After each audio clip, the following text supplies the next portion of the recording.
Hello guys, good day po sa ating lahat. Update po sa aking mga fingerlings. Ngayong araw po, 29 days old na po sila. And pasensya na po, ang medyo natagalan po yung pag-upload ko ng video. Sa hindi inaasahang pangyayari, na-delete po yung mga video ko na recorded na.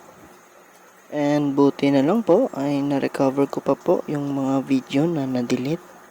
At short update lang po ito para sa aking ika-day 29 ng aking mga fingerlings.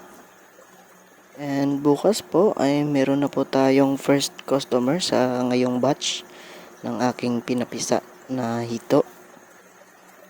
And ang kukunin po nila bukas is yung 1.5 inches. So, yung pinaka maliit po yung kukunin natin sa ngayong batch. Kasi halos lahat ngayon ay nasa 2 inches na po. At bukas po ng umaga ay magdi-drain po ako ng tubig sa aking pond. Kasabay na rin po ang pagkuha ko po ng 1.5 inches na order. So hanggang dito na lamang po ang aking video.